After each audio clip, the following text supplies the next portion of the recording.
As you know, Joy has the week off, and our guest co-host all week has been the fabulous Yvette Nicole Brown. Yeah. And we also want to start by mentioning that we're thinking of all the people impacted by this insane hurricane. These hurricanes are no joke, so we're just got our fingers crossed that everybody is safe. Yeah. So, the First Lady just sat down for her first TV interview with ABC News anchor Tom Yamas, and one of the many topics they hit on were women who make sexual assault claims. Take a look. I support the women, and they need to be heard. We need to support them, and also men, not just women. We need to show the evidence. You cannot just say to somebody, I was sexually assaulted, or you did that to me, or because sometimes the media goes too far, and the way they portray some stories, it's not correct, it's not right. So the message is that it's the media's fault? What is the message? I don't know what that piece of it is, this media piece, but I will say this. Back in the day, I would say maybe 40, 50 years ago, it was very difficult for women to bring sexual assault cases because the law was different. And it was this British jurist, Matthew Hale, who said or sex assault was the only crime where you needed more than a woman's word. In the law, for any crime, a person's testimony is enough. After 40 years, we finally changed the law. We finally said a woman's word is enough. I've taken many cases to trial with just a woman's word. And now you have the First Lady of the United States telling women everywhere, your word is not enough. I think it's so much damage, and quite frankly, that isn't the law. Sonny, you don't need corroboration. There's no winning in this situation. There's nothing Melania Not when you say something that's wrong. Well, can I say something really quick? So I watch the Sunday shows every Sunday, and Tarana Burke, who is the activist who started the hashtag #MeToo movement, she's interviewed by Chuck Todd, and she said, and I was watching this with my husband, and I remember thinking that what she said was so interesting because she said, quote, when we say believe survivors, it's not believe them without investigation. This is her words. Believe them with investigation. Can we start with the premise that people do not often lie about the pain and trauma of sexual violence? If we start with that premise, that we believe that it's true, then you can have an investigation. So she's also not saying believe survivors. This is her quote. It's not believe them without an investigation. Believe them without interrogation. There's a lot of gray in this issue with a lot of this, and I do think that I believe in the Constitution, I believe in due process, and I do believe in the presumption of innocence over guilt. And what's being brought into play here is the presumption that I need to believe guilty over innocence, which is something that's protected by the Constitution. This woman, she has an orange horse in the race, and her orange horse has been accused credibly by at least 17 women. This is also the same woman that, in the midst of what happened to Puerto Rico, wore a jacket that said, I really don't care, do you? So when she threw down that gauntlet, I've decided not to care about anything she says from now on. What she wears, what she does, what she says. This is an important topic that needs to be discussed, and I agree with everything you just said, but she is not the woman to say anything to me or any other woman about Me Too, Time Up, Black Lives Matter. I'm not listening to her about anything she has to say. She answers that question, I think, in the interview about why she wore that jacket. I really don't care, do you? But I really don't care. I love you. I don't care what she has to say. I don't care. I'm all for every single woman needs to be heard, because more often than not, women are correct. But Sonny, you are insinuating that evidence doesn't matter. And as a lawyer, evidence should always matter. Testimony is evidence. You don't need corroborating evidence. You don't need a rape kit. You don't need witnesses, because oftentimes, guess what? There are no witnesses during rape.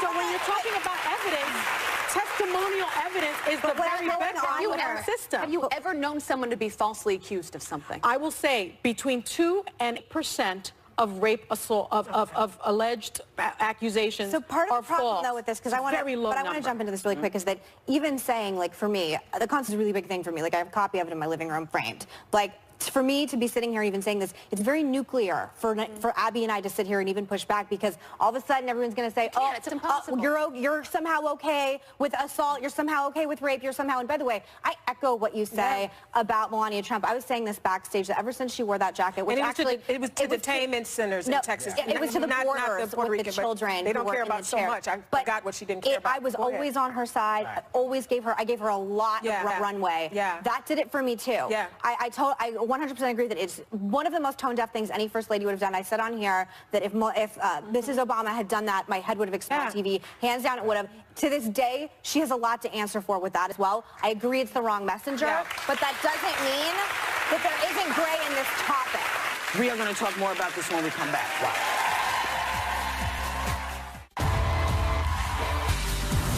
Still ahead, the Deuce star Maggie Gyllenhaal and Raven Simone is back on The View.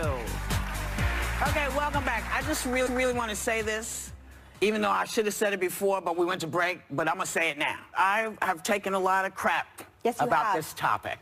As we all have. No, you have not taken a lot of crap. No, you haven't taken, I'm telling you. Trust me. Because I said I wasn't sure about some stuff I heard. And I wanted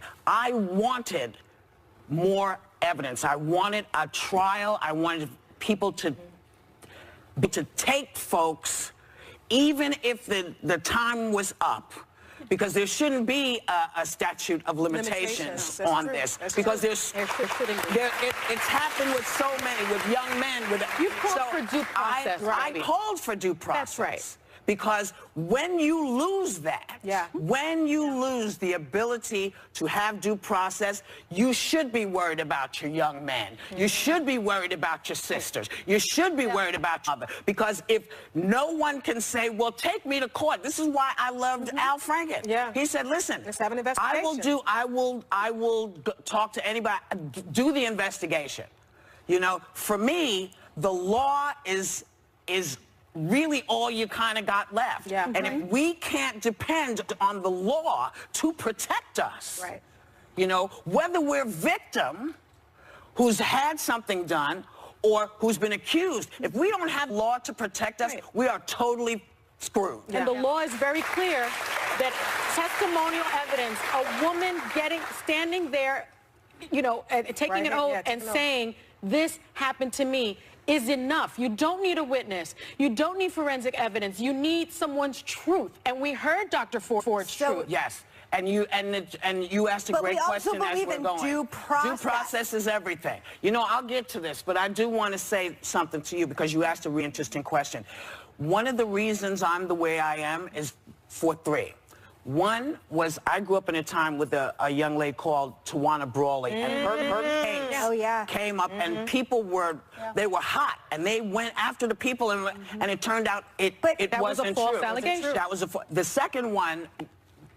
We were vocal about it on the show before y'all arrived, was the Duke lacrosse team. And they turned out to be innocent. And the third one, I'm sorry, baby, is the Central Park Five. Never forget. The Central Park Five spent all that time in jail, and they were innocent. So you have to have, a thing.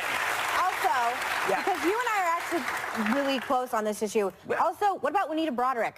Okay, Bill Clinton and the Clintons, you're attaching all this. To leave survivors also means when a Democrat 100%. President is doing something, it's not just Trump as well. Well, no, but that's when women are talking about this, they don't bring in, it's not about who or what. It's about, this is what happened to me. It's not about politics either. Apparently Tom Yamas is going to be here tomorrow, and we will talk to him about his interview with the First Lady and that pith helmet.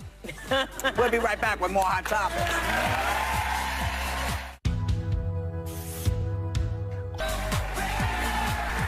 So, welcome back. Can we talk about this gigantic white pith helmet sitting in the shot? And it's really not a good thing to see because it represents a lot of stuff for folks, especially folks in Africa. So I brought this up because there's many different. Number one, this was her first solo trip. She did a spray, which is when you're a politician standing in front of a group of reporters, and she said, concentrate on what I say, not what I wear. But the problem is when you're wearing things like this, which is very charged because it's a symbol of British colonialism. My mother does a lot of philanthropy in Africa. She travels there all the time. Never would be caught wearing this under these kind of circumstances. And I think when I try and give Melania so much leg room, and I really tried with her, I just don't understand fashion choices. And our First Lady's fashion choices are political. It was political when Jackie O decided to wear a French designer instead of an American designer. The clothes that our First Ladies wear are political statements. And I just wish who's ever in charge would maybe think a little more. Guess what? She needs a team around her. She needs a team around her that helps her understand. But let's face it, if she had someone like you on her team, you would say, girl, don't wear that hat. I would have told her you not can't to. wear that hat. Should I have that? Wait. This is a group of people that do not like people that know more than them. They don't. They revel in not knowing. They revel in not preparing. They revel in not... No, see, I actually think it's different. I think it's from the Trump playbook of we just don't care. No, they do. We're going to do it either way. I started with them not caring. I don't care what she does, but I also think that there's no one on the team. They don't bring people around that can say, hey, this is not the right thing to do. No They friends. don't. Well, exactly. My point too is that her platform right now is #BeBest, which is fine. And again, I don't like just sitting around like being nasty towards our First Lady just for the sake of it, but I think this is important. Yeah, it is because important. I do think when you're wearing jackets that say, I really don't care, and I'm wearing pit helmets in Africa, like it sends a distinct message that I don't think should be the message that we as Americans globally send. What the real true problem here is when you don't do any homework about where you're going. And you have no one over you. Well, no, you don't need anybody around you. Well, but you know, when you think about some of the things that have been said about Africa, you know, I would think that I kind of thought, well, maybe she's going to see for herself. But clearly she didn't do the research just to make sure that she was on the right footing. Because, you know, basically a pith helmet says, we own you. Yeah. You know, we're going to tell you what to do. And you know, again, I don't think she...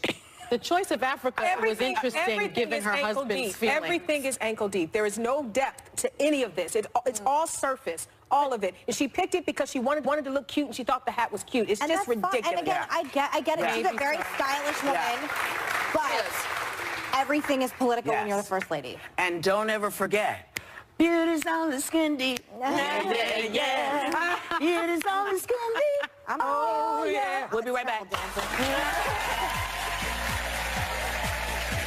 Why does Maggie Gyllenhaal say her new thriller is on the pulse of how too many women feel right now? She's on The View next. Want to watch The View? A fabulous woman, Maggie Gyllenhaal.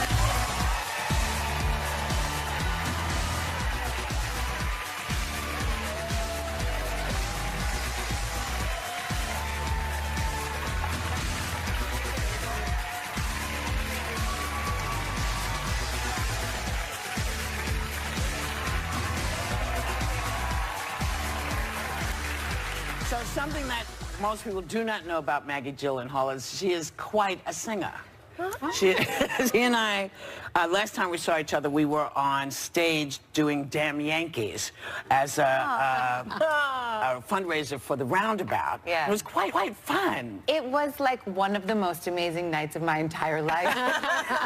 Especially because you and I remember us standing in rehearsal in the back of the room with all of, like, for real musical Broadway theater people. Yeah. Like, we could sing, but I mean, you know. But we showed up behind that night. We were like, what are we doing here? But do you remember that? Yes, I do. Oh, yes, because I thought, why do I always end up in this? I always say yes to stuff, and then, you know, people come out with voices, and then I'm like, it was heaven.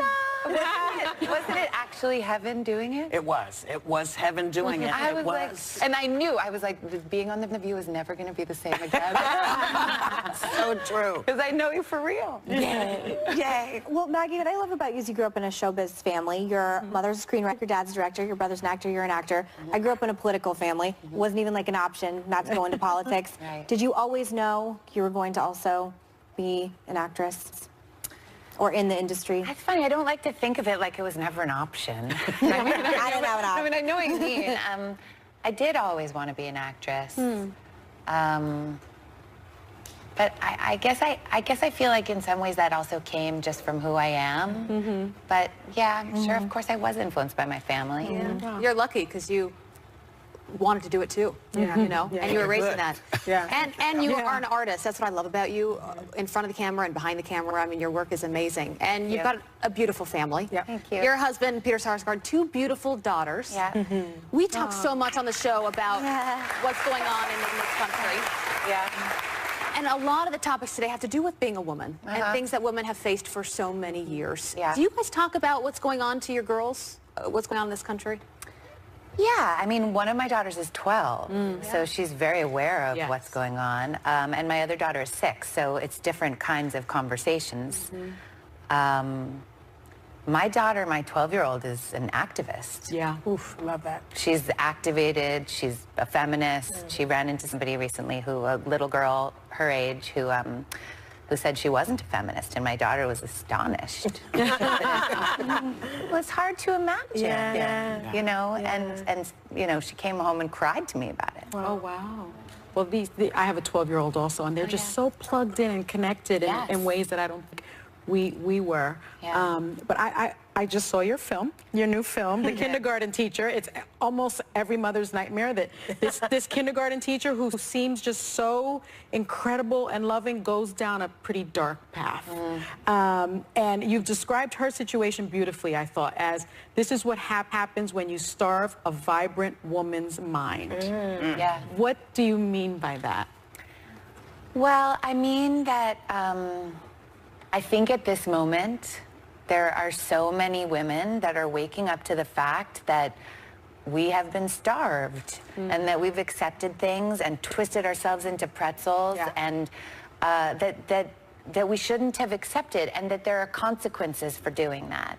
And I think even though I wasn't sort of able to put words to it when I read the script, I knew that that's what the script was about.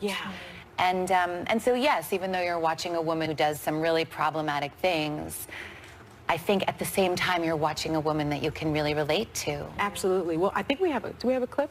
Yeah, we do. Let's take a look. What else? Let's keep that down here. Look, And there's always been a lot of talk about likable female characters, and you've played a number of who may not, like this one, who may not be traditionally likable.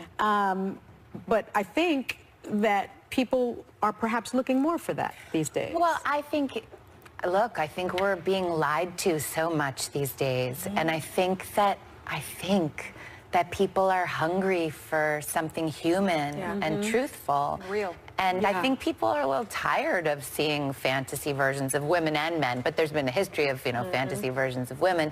And so, yeah, this woman goes real far on the spectrum. She does. But yes, I think I'm interested in putting real human beings on the screen, and I do think that's what I want to see. I don't know. I guess there's a place for the fantasy. Sometimes it feels good to rub up against it, but it's not really the movies I love. This is real. Your show, The Deuce, is back for its 2nd season. Yes. It's a great show. And your character, Candy, is taking control. She's directing films. I heard that when you came on board, you came on board as a lead character, but you also wanted to be a producer because you wanted to make sure that your voice was heard. How has that impacted things on the show? Well, yeah, I mean, when I first came on board, which was, you know, before the first season, there were only 3 scripts. And I'd never gotten involved in anything where I hadn't read the script, let alone to play a sex worker and have clothes off half the time. You know, so I was like, I just want to make sure that you want my mind as well as my body, because I have something to say. I mean, our show, I really think, is a feminist show. It's about misogyny, it's about imbalance of power in the entertainment industry. I mean, it's about kind of what's on everybody's mind right now, and I wanted to be a part of that conversation. So how is it, I mean, you know, you win some, you lose some. Well, that's true, but also I'm always I feel like we're walking a tightrope, and the same with the kindergarten teacher. Yeah. I love projects where you're walking a tightrope, where if you go veer a little too much, then you fall off this side, and the other way you fall off that side. And so I'm constantly involved in the conversation of how we stay on this tightrope. Right. And wasn't there an intimacy coordinator that you implemented? I wanted to hear about that as well. Well, I think that was a direct response to Time's Up, trying to figure out ways to make sure that women who, on our show in particular, I mean, there's lots of women and women who come in for one day and have to have their clothes off and have to simulate sex. And the truth is if you do a fight, there's always a stunt coordinator. Like, they will not let me even sort of push you without there being a stunt coordinator, but never with sex. So this is called an intimacy coordinator? Well, we kind of made it up in a way. It's an intimacy coordinator. She's always there. I mean, for me, look, I've done it so many times. I know how to say no, you know. But if it's your first gig, or, you know, you're 25 and you know, she calls you the night before. She says, "I know you agreed to this, but are you still okay with it? Even if you're not okay with it once we get on set, that's fine. You just tell me." Love that. You know, no, it's really great. You know, there are innovative people and there are innovative people. Yeah. Innovative. Just saying. Our thanks to Maggie Gyllenhaal. The Deuce airs Sunday nights on HBO. Make sure to check out her movie, The Kindergarten Teacher, in select theaters and streaming tomorrow on Netflix. Yeah. Don't miss it. We'll be right back.